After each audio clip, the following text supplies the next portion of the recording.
அன்புள்ளம் கொண்ட விஆர்ஷோ டிவி நேயர்களே வணக்கம். நான் உங்கள் அறிமுக ஜோதிடர் வெங்கடேஸ்வரன். இப்ப நம்ம எதை பத்தி பார்க்க போறோம்னா பங்குனி மாத பலன்களை பத்தி பார்க்க போறோம். பலன்களை பத்தி பார்க்கறதுக்கு முன்னாடி எந்தெந்த கிரகங்கள் எப்பப்ப பயிற்சி ஆகுது அப்படிங்கிறத பார்ப்போம். முதல்ல சூரிய பகவானானவர் பங்குனி மாசத்துல மீன ராசியில இருப்பார். மீன ராசியில ஏற்கனவே சனி பகவான் இருக்கார். சுக்கிர பகவானும் அங்கே இருக்கிறார். பங்குனி மாதம் 11ஆம் தேதிக்கு பின் சுக்கிர பகவானானவர் மீன ராசியிலிருந்து மேச ராசிக்கு சஞ்சரிக்கிறார். அதே மாதிரி குரு பகவான் வக்ர நிவர்த்தி பெற்று மிதன ராசியில சஞ்சரிக்கிறார். கேது பகவான் சிம்ம ராசியில இருக்கார். அதே மாதிரி செவ்வாய் பகவானானவர் கும்பராசியிலையும், ராகு பகவானானவர் அதே கும்பராசியிலையும், புதன் பகவானும் அதே கும்பராசியிலையும் இருக்கார். இதுல இந்த செவ்வாய் பகவான் மட்டும் பங்குனி மாதம் 19ஆம் தேதிக்கு பின் பயிற்சி ஆகிறார். எங்கன்னா மீனத்துக்கு, அதாவது சூரியன், சனி, செவ்வாய் இந்த இணைவு இருக்கும் அந்த நேரத்துல. அதே மாதிரி புதன் பகவானால் பங்குனி 29க்கு பின். அப்ப இந்த பேச்சு இந்த புதனோட பேச்சு நம்ம பெருசா எடுத்துக்கணும் அப்படிங்கறது அவசியம் இல்லை இந்த காலகட்டத்துல அப்படிங்கறத சொல்லலாம். ஏன்னா மாச கடைசியில நடக்கிறதுனால. சரிங்களா? இந்த மாதிரி இருக்கும் போதுல எந்த மாதிரியான மாற்றங்கள் நடக்கும் பொதுவா அப்படின்னு கேட்டா, பொதுவா இந்த செவ்வாய் சனி சேர்க்கை சேர்றதே போர் சம்பந்தப்பட்ட அமைப்புகளை இன்னும் தீவிரப்படுத்தும் அப்படிங்கிறதுதான் உண்மை. அப்படிங்கும் போதுல ஏற்கனவே போர் நடந்துகிட்டு இருக்கு.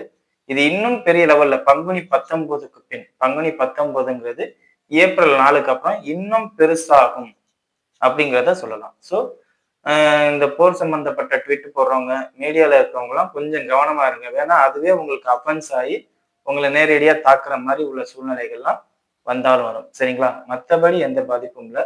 அதே மாதிரி சூரியன் சனி சேர்க்கைங்கிறது அரசியல் அமைப்புகளிலே பெரிய மாற்றத்தை கொண்டு வரக்கூடிய அமைப்பு. இது மட்டும் இல்லாம இப்ப உதாரணத்துக்கு இந்தியான்னு வச்சுப்போம். இந்தியா பக்கத்து நாட்டோட உதவி இல்லாம போறது, அதாவது நண்பர்களாலே கெடுதல்பாங்கல்ல. இப்ப இந்த நேரத்துல எனக்கு ஒரு ப்ராப்ளம்னா இந்த நாடு வரும், அந்த நாடு வரும் அப்படின்னு சொல்லியிருப்பாங்க. எந்த நாடும் வராது அப்படிங்கிற ஒரு எல்லாருமே கை விரிச்சிட்டாங்க. அதனால இவங்களும் சண்டைக்கு தயாராயிட்டாங்க அப்படிங்கிற ஒரு சூழ்நிலையை கொண்டு வர மாதிரி இருக்கும். அப்படிங்கிற அதாவது அரசியலுக்குள்ளே ஒரு மாற்றங்கள், அதாவது இது இவங்க உதவி பண்ணுவாங்கன்ற அமைப்பே உதவிகள் துண்டிக்கப்படும். இப்ப ஒண்ணும் இல்லை, வர்த்தகம் போய்கிட்டு இருக்கு. இப்ப ஈரான் பார்த்தோம்னா வர்த்தகம் எந்த பாதிப்பும் இல்லை, இந்தியாவுக்கு நான் தடை பண்ண மாட்டேன் அப்படின்னு சொல்லியிருக்காங்க. அவங்களே தடை பண்ணலாம் பங்குனி 19க்கு பின். ஏன்னா அந்த நேரத்துல தான் செவ்வாய் சனி சேருதுங்கிறதுனால. சோ இது மாதிரியான அமைப்புகள் நடக்கும் அப்படிங்கிறத சொல்லலாம். இப்ப வாங்க 12 ராசிகளுக்கும் எப்படி இருக்கு அப்படிங்கிறத பார்ப்போம். கடகராசி அன்பர்களே, ராசிக்கு 8ஆம் இடத்தில் இருக்கும் புதன் பகவான் ராசிக்கு 9ஆம் இடத்துக்கு சஞ்சரிக்கிறார். அதாவது தன்னால விபரீத ராஜயோகத்தை அந்த புதன் பகவான் கொடுப்பாரு. சிறிய சிறிய அலைச்சல்கள்லையும் லாபம் உண்டு, செலவு பண்ற விஷயங்கள்லையும் ஏதோ ஒரு அதிர்ஷ்டம் உண்டு அப்படிங்கிற அமைப்பு. இப்ப பங்குனி 6க்கு அப்புறம் அவர் 12க்கு போக போறார். அப்படிங்கும் போதுல என்ன ஆகும்? தேவையில்லாத கலகம், யாரால? உடன் பிறந்த சகோதரர்களாலேயோ இல்ல டாக்குமெண்ட் சம்பந்தப்பட்ட அமைப்புகளால தேவையில்லாத கலகம், இல்லாட்டி வீடியோ எவிடன்ஸ், ரெக்கார்டட் எவிடன்ஸ் இந்த மாதிரி வச்சுக்கிட்டு உங்களை பிளாக்மெயில் பண்றது.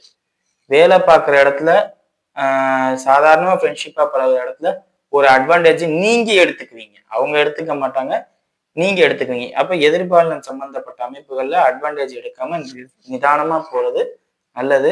எனக்கு ஒரு விஷயம் கிடைக்குதுங்கிறதுக்காண்டி நம்மளால முடிஞ்சதெல்லாம் செய்வோம் நீங்க நினைச்சீங்கன்னா கண்டிப்பா அந்த புதன் சனியோட சேர்க்கை உங்களை ஒரு ஒளி பண்ணிடும். அதாவது புதன் 8க்கு போறது 9க்கு போறது பிரச்சனையே இல்லை, சனியோட சேர்றதுதான் பிரச்சனை. அப்ப அது தேவையில்லாத குழப்பங்கள், தேவையில்லாத புதன்கிறது ரெக்கார்டட் டாக்குமெண்ட்ஸ், புதன்கிறது பத்திரம், புதன்கிறது சின்ன சின்ன கம்யூனிகேஷன், மொபைல் கம்யூனிகேஷன் மாதிரி. அந்த கம்யூனிகேஷன் யாரோட சேர்றது? சனியோட சேருது. சனியோட சேரும்போது அது என்ன ஆகும்? தேவையில்லாத குழப்பங்கள், தேவையில்லாத சண்டைகள், குடும்பத்துல பல பிரச்சனைகளை உருவாக்கும். இது யாருக்கு நல்லா இருக்கும்னா, டீனேஜர்ஸா இருக்கிறவங்களுக்கு, அந்த லவ் பண்ணணும் அப்படின்னு நினைப்பாங்க பாத்தீங்களா, அவங்களுக்கு நல்லா இருக்கும். மேரேஜ் ஆனவங்களுக்கு இது அதே விஷயம் நடக்கும்போது என்ன ஆகும்? குடும்பத்துக்குள்ள சண்டை வந்துடும். ஸோ அந்த மாதிரி விஷயங்கள் தான் நடக்கும்னு சொல்றேன், வேற எதுவும் இல்லை. சரிங்களா? அதே மாதிரி மொபைல் சம்பந்தப்பட்ட அமைப்புகள் இந்த காலகட்டத்துல உடைவதோ தொலைவதோ, லேப்டாப் சம்பந்தப்பட்ட அமைப்புகள் உடைவதோ தொலைவதோ இந்த மாதிரி நடக்கும். சர்வீஸ் பண்ற மாதிரி சூழ்நிலை வரும். அதெல்லாம் கொஞ்சம் கவனமா பார்த்துக்கிறது ரொம்ப ரொம்ப நல்லது. காரணம் என்ன? இந்த 3ஆம் இடத்து அதிபதி 9ஆம் இடத்துக்கு போய் சனியோட தொடர்பு கொண்டு 3ஆம் இடத்தை தொடர்பு கொள்ளும் போதுல அது சம்பந்தப்பட்ட விஷயங்கள் காணாம போச்சு, உடஞ்சிருச்சு அப்படிங்கிற செய்திகள் வரும். சரிங்களா? கைக்கு வருமானம் பத்தாம இருந்தாலும் சமாளிச்சிருவீங்க, நீங்க பேலன்ஸ் பண்ணிடுவீங்க. பங்குனி 11க்கு பின் சுக்கிர பகவான் ராசிக்கு 10ல வரனால தொழில ஏதோ ஒரு ரூபத்துல லாபத்தை கொடுத்துரும், வருமானத்தை கொடுத்துரும், கையில பணத்தை கொடுத்துரும். அதாவது அந்த சுக்கிரன் பெயர்ச்சி ஆகிற வரை ரொம்ப டைட்டா இருக்கும் கையில. சுக்கிரன் பெயர்ச்சி ஆனதுக்கு அப்புறம் இப்ப கையில நார்மலா பணம் வந்துருச்சு. நான் எதை வேணாலும் செய்யலாம் அப்படிங்கிற ஒரு தன்மை வந்துடும். சரிங்களா? ஸோ கொஞ்சம் நிதானமா இருக்கிறது நல்லது. குழந்தைகளோ இல்ல குழந்தை சம்பந்தப்பட்ட அமைப்புகளாலோ இல்லாட்டி கோயிலுக்கு போறதுனாலயோ கூட உங்களுக்கு ஏதேனும் பாதிப்பு வரலாம். இந்த காலகட்டத்துல குரு சம்பந்தப்பட்ட அமைப்புகளை கொஞ்சம் தவிர்த்துக்கங்க. ராசிக்குள்ள குரு வரப்போறார், இல்லைன்னு சொல்லல. ஆனா 12ல இருக்கார் அப்படிங்கிறத மறக்க கூடாது. அப்ப குரு சம்பந்தப்பட்ட அமைப்புகள் என்ன? 6ஆம் அதிபதி 9ஆம் அதிபதி குரு. அப்ப கடன் நோய் எதிரியாலேயோ இல்லாட்டி தந்தையாலேயோ இல்ல நீங்க யாருக்கோ கரிசனம் காட்டுறதுனாலயோ சொல்லி கொடுக்கறதுனாலயோ பாதிக்கப்படுவீங்க. அப்புறம் குருவோட காரகத்துவம் என்ன? குழந்தைகள், பணம். ஸோ இந்த அமைப்பால நீங்க பாதிக்கப்படுவீங்க அப்படிங்கிறது தான் நிதர்சனமான உண்மை. ஸோ இந்த மாதிரி அமைப்புகள்ல கொஞ்சம் கவனமா இருக்கிறது ரொம்ப ரொம்ப நல்லது. இதுல குழந்தைகள் சம்பந்தப்பட்ட அமைப்பு, வயிறு சம்பந்தப்பட்ட அமைப்பு, பணம் சம்பந்தப்பட்ட அமைப்பு, உடல்ல சுக்கிரன் குரு வந்து சுகரையும் குடிக்கும். குரு சுக்கிரனோட தொடர்பு கொண்டு பரிபூர்ணமா சுகரை குடிக்கும். இப்ப வந்து அந்த அளவுக்கு பவரா இருக்காது. அப்படிங்கும்போது அந்த குரு சம்பந்தம் லிவர் சம்பந்தப்பட்ட பாதிப்பு, கல்லீரல், மண்ணீரல் அந்த மாதிரி ராஜ உறுப்புகள் சம்பந்தப்பட்ட பாதிப்பு இருக்கும். அதெல்லாம் கொஞ்சம் கவனமா பாத்துக்குங்க. லிக்கர் சாப்பிட்றவங்க இந்த காலகட்டத்துல ரொம்ப கவனமா இருங்க அப்படிங்கிறத சொல்லலாம். அதே மாதிரி தந்தைக்கும் உங்களுக்கும் தேவையில்லாத வாக்குவாதம். காரணம் என்ன? 9ஆம் இடத்துல சூரியன் சனி இணைவு. அப்போ தந்தைக்கும் உங்களுக்கும் தேவையில்லாத வாக்குவாதம், தந்தை வழி வர்க்கத்தினரோட தேவையில்லாத வாக்குவாதம், உங்களுக்கு மூத்தவங்களா இருக்கிறவரோட தேவையில்லாத வாக்குவாதம். ஏன்னா சுக்கிரன் சனி சூரியன் 11ஆம் அதிபதி 2ஆம் சூரியன் சனி அப்படி சேர்க்கணும். ஸோ இந்த மாதிரி விஷயங்களை கொஞ்சம் கவனமா நிதானமா பார்த்துக்கிறது நல்லது. சரிங்களா? இப்போ வாங்க நட்சத்திர ரீதியான பலன்களை பார்ப்போம். புனர்பூச நட்சத்திரக்காரர்கள். புனர்பூச நட்சத்திரக்காரர்களை பொறுத்தவரை நீண்ட நாட்களுக்கு பின் தெளிவு ஏற்படும். எலும்பு பல் சம்பந்தப்பட்ட அமைப்புகள்ல தேவையில்லாத மருத்துவமனைக்கு போக சூழ்நிலை ஏற்படுத்தும். எலும்பு பல்லால இல்ல ரத்தம் பத்தலை அந்த மாதிரி அமைப்புகளால மருத்துவமனைக்கு போற மாதிரி இருக்கும்.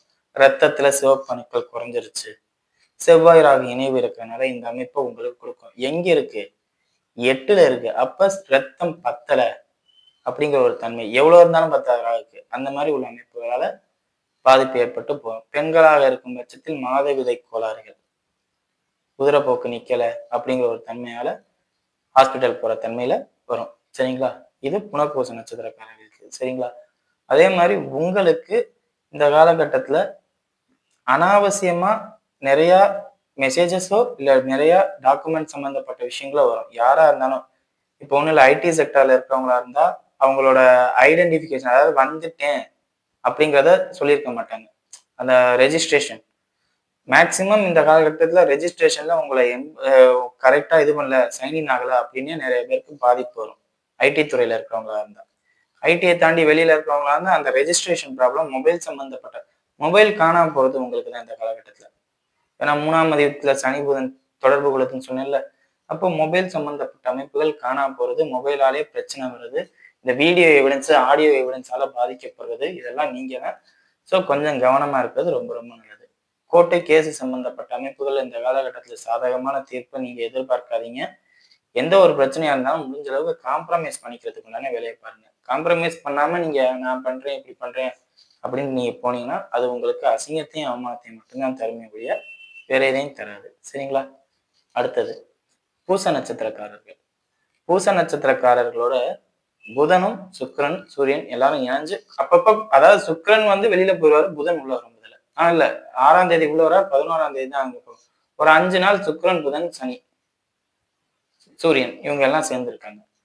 ஸோ இந்த அமைப்பு உங்களுக்கு எந்த மாதிரி ஒரு நல்ல விஷயத்த தரும்னா, ஆடம்பர செலவு பண்ணுவீங்க. குழந்தைகளுக்காண்டி நிறைய செலவு பண்ணுவீங்க. ஆடம்பர செலவு பண்ணுவீங்க, குழந்தைகளுக்காக நிறைய செலவு பண்ணுவீங்க, தொழில்ல நிறைய முதலீடு போடுவீங்க. இது லாபமா நஷ்டமான்னு கூட நீங்க யோசிக்க மாட்டீங்க, முதலீட போட்டுருவீங்க. அவ்வளவுதான். அதாவது இந்த நேரத்துல பணத்தை கொண்டு போய் நான் ஒரு கெத்தா இருக்கணும், இது எல்லாமே எப்படின்னா ஷோ ஆஃப்க்கு தான், ஷோகேஸ் பண்ற மாதிரி இருக்கும். இந்த ஷோ ஆஃப் பண்றதுக்கு நீங்க இந்த மாதிரி பண்ணுவீங்க. சரிங்களா?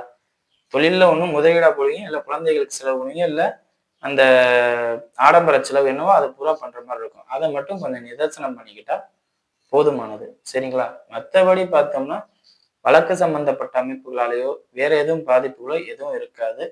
முடிஞ்ச அளவுக்கு தேவையில்லாம வாக்குவாதம் பண்றத சண்டை போடுறத குறைச்சிக்கிறது நல்லது. யாருக்கிட்ட? ராசிக்கு 7ஆம் அதிபதி அப்படின்னு சொல்லக்கூடிய சனி சூரியனோட சேர்றாரு. அப்ப என்ன ஈகோ கிளாஷ் கண்டிப்பா இருக்கும். சனியும் சூரியனும் சேர்ந்தாவே அந்த இடத்துல எந்த பாவகம் வருதோ இப்ப ஒண்ணும் இல்ல சிம்ம ராசியா இருக்கும், சிம்ம ராசிக்கும் 7ஆம் அதிபதி விருச்சக ராசியா இருந்தா அவங்களுக்கு 4ஆம் அதிபதியோட சூரியன் சனி சேர்க்க அப்ப அம்மாவோட ஈகோ கிளாஷ். அப்ப எந்த பாவகம் வருதோ சூரியன் சனி சேர்ந்தாவே அந்த நபர் கூட நான் தான் பெரியவன் அப்படிங்கிற சண்டை வரும். அப்ப இந்த நேரத்துல கட புனர்பூச நட்சத்திரக்காரர்கள் கணவன் மனைவியாக இருக்கும் பட்சத்தில் நான் தான் பெரியவன்கிற சண்டை வரும். அதை குறைச்சிக்கிறது நல்லது. 40 வயதை கடந்தவர்களாக இருக்கும் பட்சத்தில் இதயம் சம்பந்தப்பட்ட அமைப்பு ரொம்ப ரொம்ப கவனமா பார்த்துக்கணும். ஏன்னா 5 ராசிக்கு 5ஆம் அதிபதினு சொல்லக்கூடிய செவ்வாய் ராகுவோட இணைந்திருக்கிறார். ராசிக்கு 7ஆம் அதிபதினு சொல்லக்கூடிய சனி சூரியனோட இணைந்திருக்கார். அப்ப ஏதோ ஒரு விஷயம் உங்களுக்கு பாதிக்குது, நம்பிக்கை கொடுக்கக்கூடிய விஷயம் உங்களை விட்டு போகுதுங்கிறது அமைப்பு. இந்த அமைப்பால இதயம் பாதிக்கப்படும் அப்படிங்கிறது எல்லாருக்கும் நிதர்சனமானது. அதை கொஞ்சம் பார்த்துக்கோங்க. சரிங்களா? அடுத்தது ஆயிலிய நட்சத்திரக்காரர்கள். ஆயிலிய நட்சத்திரக்காரர்களோட இந்த காலகட்டத்துல ரொம்ப கவனமா இருக்க வேண்டிய இடம்னு பார்த்தா உடன் பிறந்த சகோதர சகோதரிகளிடம் ஏதாவது கோட்டை கேசு வழக்கு சம்பந்தப்பட்ட அமைப்புகள் இருந்தா கவனமா இருக்கணும். வெளிநாட்டுல இருக்கிறவங்க ரொம்ப ரொம்ப எச்சரிக்கையா இருக்கணும். ஏன்னா இவங்களுக்கு தான் இந்த காலகட்டத்துல பாதிப்பு. 8ஆம் இடத்துல செவ்வாய் ராகுன்னு சொன்னேன்ல, இந்த அமைப்பு உங்களுக்கு வெளிநாட்டுல இருக்கிறவங்களுக்கு தான் அதிகப்படியான பாதிப்பை ஏற்படுத்தும். கடன் வாங்குற மாதிரி, கணவன் மனைவி பிரிஞ்சு இருக்கிற மாதிரி சூழ்நிலை. அதாவது கடன் வாங்குற மாதிரி அமைப்பு, கணவன் மனைவி பிரிஞ்சு இருக்கிற மாதிரி அமைப்பு, இல்லாட்டி ஏதாவது உங்களுக்கு உடல் சம்பந்தப்பட்ட ஒரு நோய் சம்பந்தப்பட்ட அமைப்பு ஏதாவது ஒண்ணு ஏற்படுற மாதிரி, இந்த எலும்பு பல் சம்பந்தப்பட்ட அமைப்புகளால பாதிப்புன்னு சொன்னேன்ல, அது உங்களுக்கு வரலாம் அப்படிங்கிறத சொல்லணும். சரிங்களா? அதே மாதிரி தந்தையாரிடம் தேவையில்லாத வாக்குவாதம், சண்டை போடுற அமைப்புகள்லாம் இந்த காலகட்டத்துல உங்களுக்கு வரும். அதாவது என்னன்னு சொல்ல போனா தந்தைக்கு உங்களால இரத்த காயம் வருது. ஸோ இந்த அமைப்புகள்லாம் கொஞ்சம் ரொம்ப ரொம்ப கவனத்துடனும் எச்சரிக்கையுடனும் பார்த்துக்கிறது நல்லது. சரிங்களா? மற்றபடி பெரிய நெகட்டிவ்ஸா எதுவும் இல்லை. சுக்கிரன் ராசிக்கு 10ஆம் இடத்துல இருக்கிறது ஒரு வகையில பிளஸ்ன்னு சொன்னாலும் அது ஒரு விரயத்தை தரும் அப்படிங்கிறது எந்த மாற்றமும் இல்லை. அதிகப்படியா நீங்க லேப்டாப் வாங்குறது, போன் வாங்குறது, இல்லாட்டி டாக்குமெண்ட் சார்ஜஸ் செலவு பண்றது, வேற ஏதாவது அந்த 3ஆம் பாவக தொடர்பான, ஏன்னா 3ஆம் இடத்து அதிபதியோட சனி தொடர்பு கொண்டதுனால அந்த 3ஆம் இடத்து சம்பந்தப்பட்ட அமைப்புகளால தேவையில்லாத அதிக செலவினங்களை தான் எடுத்து வைக்கும் ஒழிய வருமானத்தை தராது அப்படிங்கிறத சொல்லலாம். அதே மாதிரி சிறிய சிறிய அலைச்சல்கள் வரும். அலைச்சல்களால 10 காசு பிரயோஜனம் இல்லை. ஏன்னா புதன் சேர்ந்தது சனியோட. ஸோ இதெல்லாம் கொஞ்சம் உங்களுக்கு இயல்பா நடக்குது. சிறிய சிறிய அலைச்சல்களால சாதாரணமா செலவு பண்ணிட்டு போற மாதிரி உள்ள அமைப்புகள் எல்லாம் நடக்கும். அதெல்லாம் கொஞ்சம் பார்த்துக்கோங்க. சரிங்களா? வீடியோ இப்பதான் ஃபர்ஸ்ட் டைம் பார்க்குறதா இருந்தா லைக்ஸ் பண்ணுங்க, ஷேர் பண்ணுங்க, கமெண்ட் பண்ணுங்க. சேனலை மறக்காம சப்ஸ்கிரைப் பண்ணுங்க. வேற எதுவும் ஜோதிட ஆலோசனைக்கு கீழே உள்ள நம்பருக்கு கால் பண்ணுங்க. நன்றி.